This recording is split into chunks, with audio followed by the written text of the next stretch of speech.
மறைந்த நடிகை மனோரமாவுடைய ஒரே மகனான பூபதி இன்னைக்கு உடல்நலக்குறைவு காரணமா காலமாகியிருக்காரு.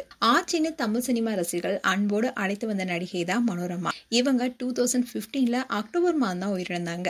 இந்நிலையில தான் அம்மா இறந்த அதே மாதமான அக்டோபர் மாதமே மகனும் இறந்திருக்காரு. தமிழ் சினிமாவில் 1000 படங்களுக்கு மேல நடித்து சாதனை படைத்த ஒரே நடிகைன்னா அது மனோரமா தான். எம்ஜிஆர், சிவாஜி, ரஜினிகாந்த், கமல்ஹாசன் உள்ளிட்ட பல முன்னணி நடிகர்களுடன் இணைந்து ஏகப்பட்ட படங்கள் நடிச்சிருக்காங்க. இன்றளவும் நகைச்சுவையில மனோரமா இடத்தை யாரும் பிடிக்கலன்னு தான் சொல்லணும். தன்னுடைய மகனை எப்படியாவது சினிமாவில் பெரிய நடிகரா மாற்றணும்னு முயற்சித்தாலும் சினிமாவில் பூபதியால சாதிக்க முடியல.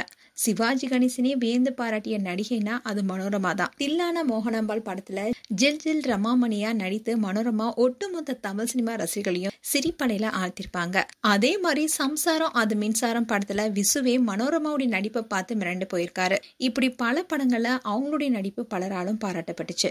மனோரமா ராமநாதன் என்பவரை திருமணம் செஞ்சுக்கிட்டாங்க. அவங்களுக்கு ஆண் குழந்தை பிறக்க பூபதி என்ற பெயரும் வச்சாங்க. ஒரு சில படங்கள் நடித்தாலும் பூபதிக்கு பெரிதா சினிமாவில் வெற்றி கிடைக்காத நிலையில தான் சினிமாவில இருந்து விலகி வாழ்ந்துட்டு வந்தாரு. இவர் தூரத்து சொந்தம் படத்துல மனோரமாவுடன் இணைந்து நடித்து சினிமாவில் அறிமுகமானாரு. அதுக்கப்புறமா சரணமையப்பா, காஷ்மீர் காதலி, குடும்பம் ஒரு கதம்பம், மணல் கயிறுன்னு 5 படங்கள்ல சின்ன சின்ன கேரக்டர்ல நடிச்சிட்டு வந்தாரு.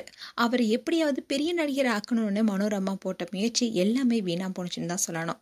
மதுவுக்கு அடிமையான நிலையில தான் மனோரமாவுடைய மகன் பூபதியால சினிமாவில பெரிய அளவுல நடிகரா வர முடியலன்னு சொல்லப்படுது. கொரோனா காலகட்டத்துல மது கிடைக்காதனால அந்த விரக்தியில தூக்க மாத்திரைகளை சாப்பிட்டிருக்காரு. அதனால மருத்துவமனையில அனுமதிக்கப்பட்ட அவரை குடும்பத்தினர் போராடி காப்பாத்தினாங்க. சினிமாவில தோல்வியை சந்தித்தாலும் குடும்ப வாழ்க்கையில அவருக்கு அமைந்த மனைவி குழந்தைகள் அருமையானவங்க. தனலட்சுமி என்பவரை திருமணம் செய்து கொண்ட பூபதிக்கு ராஜராஜன், அபிராமி மீனாட்சின்னு 3 பசங்க இருக்காங்க. இப்போ அவங்க 3 பேருமே மருத்துவர்களா இருக்காங்க.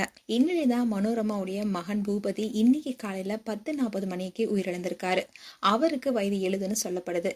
நாளை மாலை 3 மணி அளவுல கண்ணம்மாபேட்டையில அவருடைய இறுதி சடங்கு நடைபெற இருக்கு. மேலும் இந்த வீடியோ குறித்து உங்களுடைய கருத்துக்களை கமெண்ட் செக்ஷன் சொல்லுங்க. இது போன்ற வீடியோஸை பார்க்க நியூஸ் தமிழ் கிளிட்ஸ் சேனலை சப்ஸ்கிரைப் பண்ணுங்க. மறக்காம நோட்டிபிகேஷன் பட்டனை கிளிக் பண்ணுங்க.